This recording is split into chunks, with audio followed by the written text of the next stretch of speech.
और नासिर, इसके लिए मैं अगर गुफ्तगू आपके पास लेके आऊँ, मुझे बताएं कि one of the key challenges जो हम फेस कर रहे हैं वो है ब्रेन ड्रेन। यानी हम जिनको अपने बेहतरीन वसाइल, हमारे बेहतरीन इदारों से फैज़याब होने वाले जो तालिब इल्म हैं, वो फिर पाकिस्तान में नहीं रहना चाहते, उनको लगता है यहाँ अपॉर्चुनिटीज़ नहीं है, उनका जहन कैसे तब्दील किया? देखिए, सबसे इम्पॉर्टेंट ये है कि जब भी हम किसी प्रॉब्लम को सॉल्व करना चाहते हैं तो प्रॉब्लम का जो आइडेंटिफिकेशन का फेज़ है वो सबसे ज़्यादा इंपॉर्टेंट है। कहा जाता है score follows as you start focusing on the game.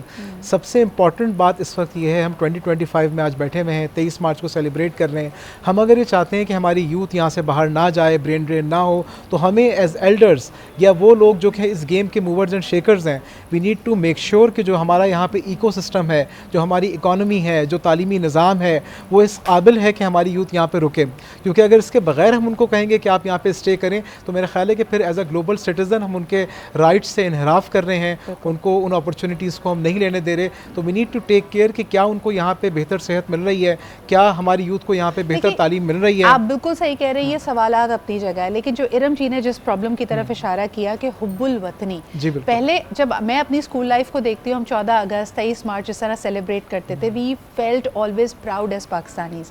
हम अगर अपने नेशनल टेलीविजन को उस वक्त देखते थे तो हमें पता था कि हम 3 बैनुल-अक़वामी गेम्स के वर्ल्ड चैम्पियंस हैं, snooker, hockey, cricket, and we had that sense of pride. हम अपने म्यूजिशियंस को देखते थे, हम खुश होते थे, हम अपनी यानी कोई अहम दिन होता था, हमारी जो आइकॉनिक बिल्डिंग्स उन पर चिरागा हुआ होता था।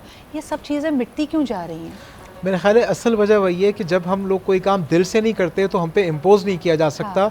और यूथ, अभी थोड़ी देर पहले मुस्तफ़ा मिर्चावाला आपके साथ मौजूद थे, वो यही कह रहे थे कि अगर वो अंदर से किसी रीज़न की वजह से डीमोटिवेटेड है तो वो सारी चीज़ें, वो सारी ग्लोरिफिकेशन उनके अंदर से नहीं निकल के आ रही। और इसके अंदर मुझे लगता है तालीमी इदारों का, being an educationist my self, एक बहुत बड़ा किरदार है। राइट फ्राम लब पे आती है दुआ in the assembly in the morning, बहुत इंपॉर्टेंट है। हम मॉडर्नाइजेशन के नाम के ऊपर ना हमें स्कूल से कौमी तराना जो बैंड के ऊपर होता है उसको ख़त्म करना चाहिए, ना हमें अपनी जो रिचुअल्स हैं, जो हमारे ट्रेडिशंस हैं, जो हमारे बेसिक्स हैं, क्योंकि इस सारे पेट्रियाटिज़म के रूट्स मुझे लगता है सिद्रा कि वहीं पे मौजूद है। जहन साजी बचपन में की जाती है, आप एक पर्सपेक्टिव, एक आइडेंटिटी देखते हैं। आपने बिल्कुल सही कहा कि मॉडर्निज्म के नाम पे जब आप इन एलिमेंट्स को खो देंगे तो बच्चे से आप उसको, you are robbing them of their identity. उनके जो बेस, जो फाउंडेशन होनी चाहिए, आप उस पर चोट कर रहे हैं।